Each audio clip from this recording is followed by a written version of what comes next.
guys, welcome to the Train Parrot. We wake up to a green market and the price of Bitcoin seems to be approaching the 60K level. So the question is, are we seeing a real shift in the market? And what's precisely the line in the sand that can turn this from just a dead cat bounce into an actual reversal and recovery of the market? In today's video, we are going to look precisely into that. Guys, if you like this type of content, make sure that you're subscribed to the channel, hit that notification bell so you get notified every time that we put out one of these videos. And if you feel like supporting the channel, watch the video until the very end and do not go anywhere without leaving a comment down below, because that's really helping the channel to continue growing. If you're wondering why the price started coming back up, well, pretty much the price has been chasing this level of liquidity that you can see from 59. The price went all the way from 54 straight into this area of liquidity. And just this morning took it, at least on this time frame, there is not much more left on the upside here to continue going higher, at least from the point of view of liquidation level.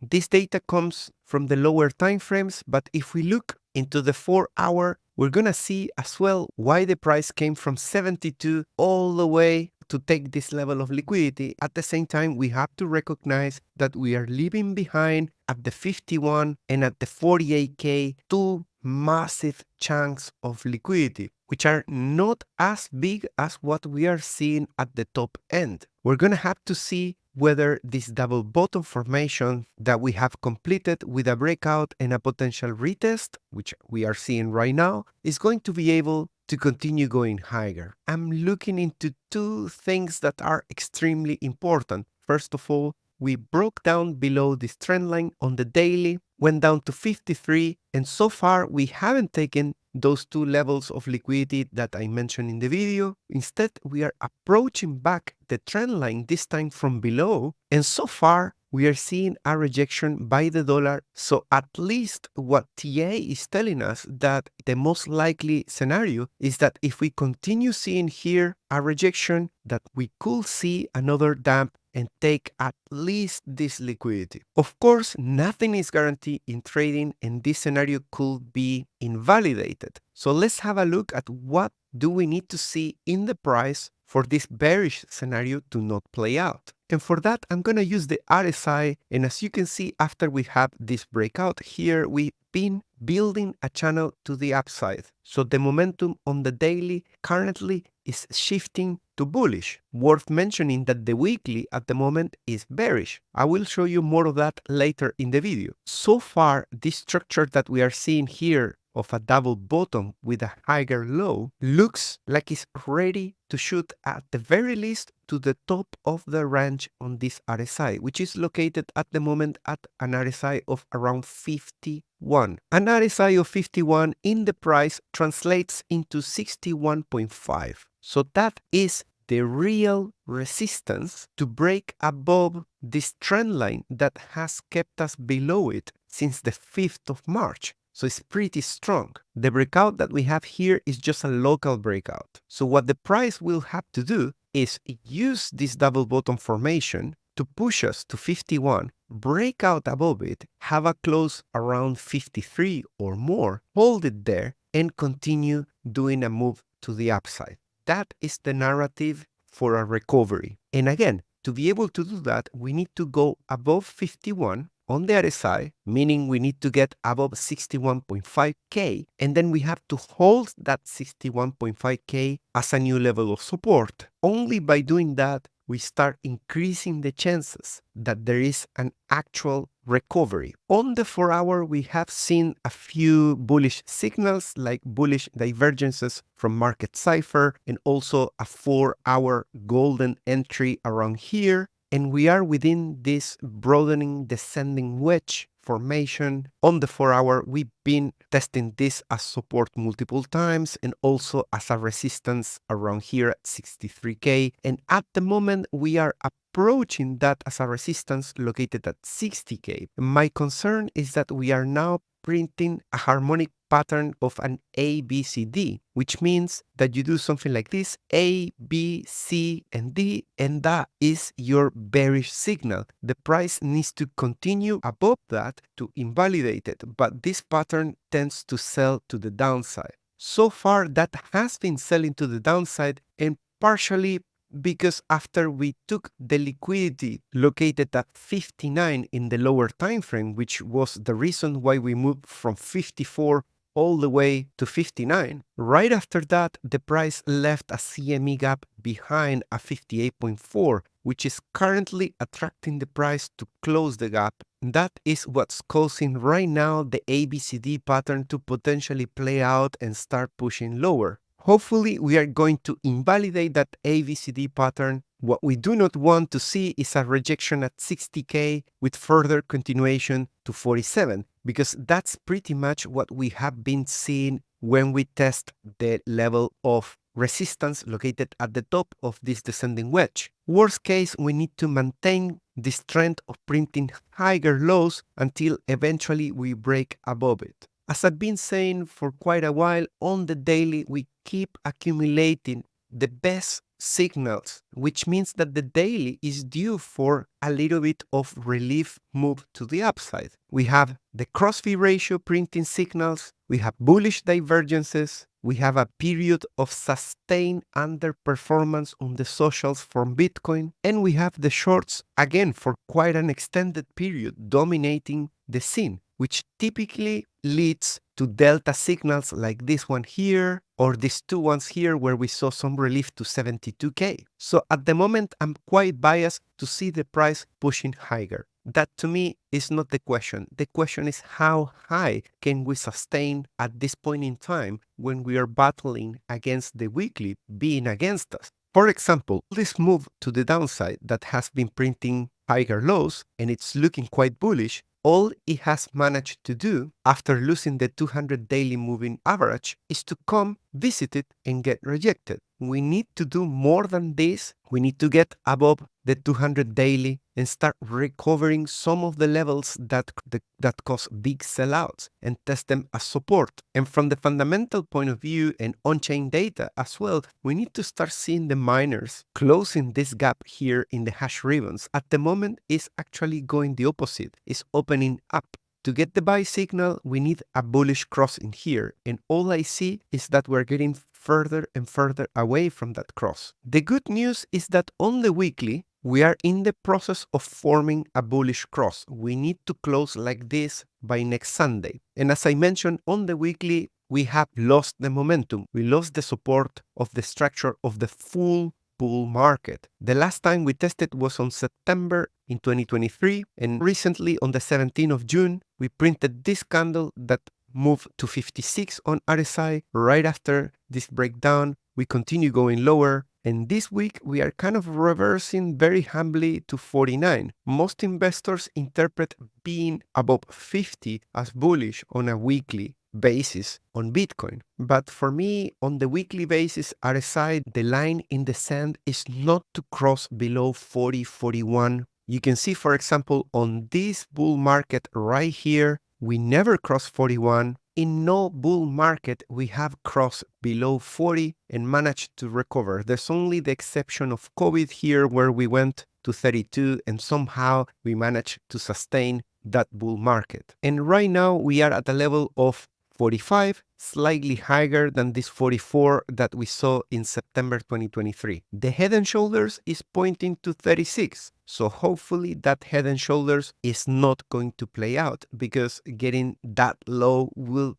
damage deeply the bullish structure of the bull market in a way that at the very least it will delay any potential substantial bullish moves for this market. Currently on the weekly, if we were to test that new resistance is currently located at 58. 58 is represented by this green line here and it's 65.1. So in order for all this thing to just be a fake out and continue on our way up in the bullish structure of the market, we need to break above 65.1 to make the RSI weekly happy again. For the head and shoulders to play out and meet that target of 36 that no one wants to meet, the price should go to 47. And my line in the sand of 41 is located at 51, meaning that hopefully the weekly will never close below 51. We are allowed to pay a visit to 48 half the way during a week, but on Sundays we always have to close above that 51. And bear in mind that these prices are moving, and so the RSI levels. So make sure that you're subscribed to the channel and follow me on Twitter to get those time-sensitive alerts if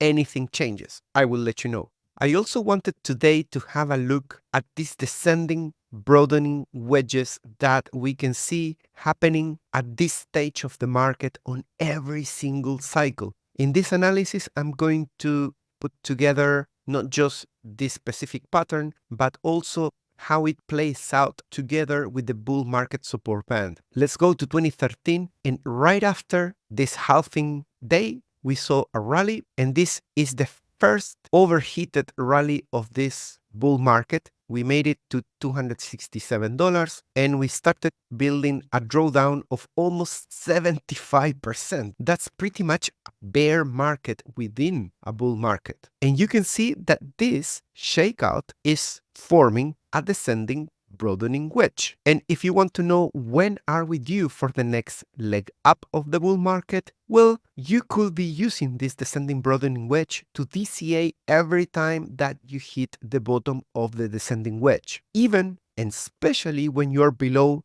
the bull market support band. Here we are below the 21 weekly, and this represents one of the best opportunities for the next leg up, as long as you have that conviction that the bull market is not done yet. Fast forward to the next bull market. Here we are in 2016, this time overlapping with the halving event. We also have a drawdown. This time is only 40%, but still bigger than the one we are having right now. And we went below the bull market support band, but this time we spent a couple of days only. Right after that, we went to all-time high at almost 20K in 2017. Notice how the bull market support band holds the market perfectly well. And the first time that you make a weekly close below it, that's the bear market. Since then, the bull market support band is still performing good, but not as perfect as in 2017. Fast forward to 2020, 2021, you can see here the event of COVID. This is the largest descending broadening wedge that you have overlapping again with the halving event. This one started from before and it broke out right after.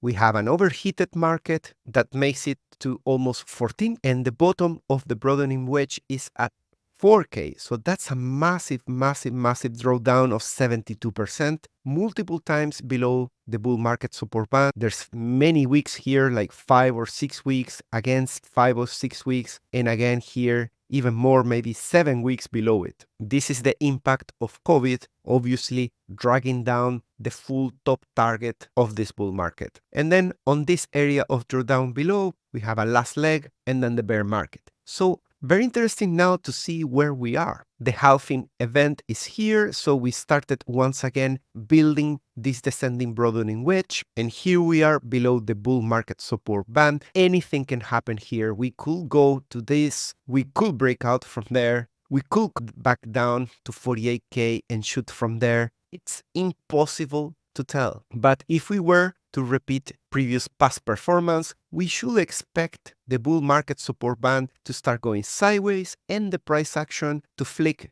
from being below it to being above it, to being rejected, to taking longer or to taking less. That's the part that we don't know. But what I'm tempted to say is that I'm gonna use each of these opportunities to accumulate more, because my conviction, at least, is that this is not the end of the bull market. And I can be wrong on this. This is not financial advice. But on that basis, either of these opportunities should be one of the best if you're due for reaccumulation, like I am. I sold everything at 73K. You can check that on my Twitter. It's pinned to the top. And now I'm looking for opportunities to re-enter. One of the good news is that the ETFs are starting to reaccumulate. We had a couple of days of positive action on ETFs. The amount of deposits are cooling down. We have placed a top of 169, and right now we are coming down to 142, which is pretty good news in the sense that they are slowing down with deposits. Now we need to ask ourselves is whether all these deposits that went into exchanges have been already executed as a sell, in which case we should be seeing some relief, or if they're waiting for slightly higher to sell those deposits. Also, if we started to see the big whale explorer to come back down to here very quickly, that will mean that all the withdrawals are outpacing those deposits, in which case we should start seeing a stronger floor for us to continue going higher. If we see this as a range, we are seeing here a deviation. Obviously, after this deviation, getting a rejection, that should be a very clear indicative that we are going much lower. So far,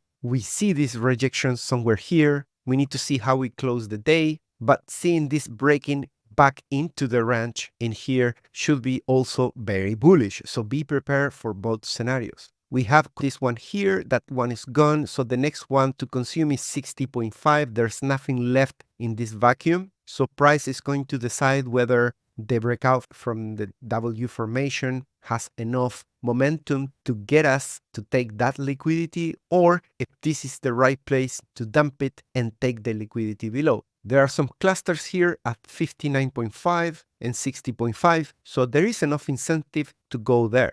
In terms of high block capital, we can see that on the monthly, the biggest liquidity is 67. On the 6 month, we have this chunk here that spans to 50K, which is confirmed. On the yearly, right at 51K is the largest liquidity left over below us. On the yearly and 6 months, most of the liquidity is located above 70K. And the altcoins continue this week to hold above my level of support. The previous week closed slightly below it, so hopefully we're gonna finish this week with this level of RSI pointing up. That will signify that we are holding just like we did in this week here, and potentially we should be seeing some relief for all these altcoins that have made a massive move of RSI, moving 47 points in a very short time. In terms of market cap, that means that we wiped 276 billion in only 120 days. That is mind-blowing.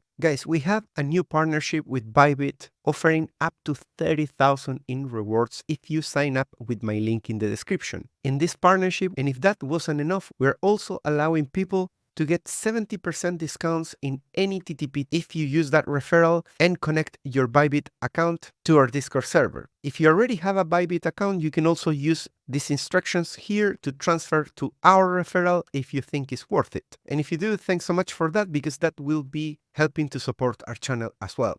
I'll see you in the next one. Take care. Bye bye.